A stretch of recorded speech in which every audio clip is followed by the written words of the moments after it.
जजेस के कमेंट्स पर अवामी नुमाइंदों के तहफ़्फ़ुज़ात से आपको आगाह करना है। इस हवाले से हम मजीद भी जानेंगे बोल न्यूज़ के नुमाइंदे फहद चौधरी से। जी फहद, मजीद बताएगा, क्या अपडेट करेंगे?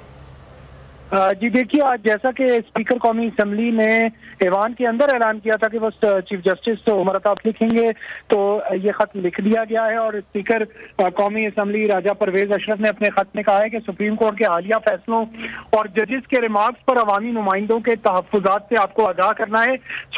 सुप्रीम कोर्ट के हालिया फैसले कौमी असम्बली के दो बुनियादी आईनी इख्तियारात पर तजावुज़ हैं। कानून साजी और मालियाती इख्तियारात कौमी असम्बली के बुनियादी आईनी इख्तियारात हैं। स्पीकर ने अपने खत में कहा कि आइन का आर्टिकल 73 मालियाती बिल से मुतालिक इख्तियारात कौमी असम्बली को तफवीज़ करता है। फेडरल कंसोलिडेटेड फंड से अखराजात आर्टिकल 79 से 85 के तहत कौमी असम्बली के मुंतखब नुमाइंदों का हक है। खत में कहा गया है कि 14 अप्रैल और 19 अप्रैल के 3 रुकनी बेंच के ऑर्डर पर कौमी असम्बली को शदीद तहफ़्फ़ुज़ात हैं। इंतखाबात के लिए 21 अरब रुपए के फंड की फराहमी के हवाले से कौमी असम्बली के इनकार के बावजूद सुप्रीम कोर्ट ने ऑर्डर पास किए। सुप्रीम कोर्ट के 3 रुकनी बेंच ने कौमी असम्बली की 6 अप्रैल की करारदाद को भी नजरअंदाज किया।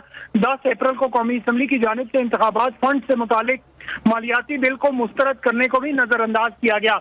और ये भी कहा गया इस खत में कि 3 रुकनी बेंच के अहकाम जारी करते वक्त आईनी तरीक़ाकार को मुकम्मल तौर पर नजरअंदाज किया गया।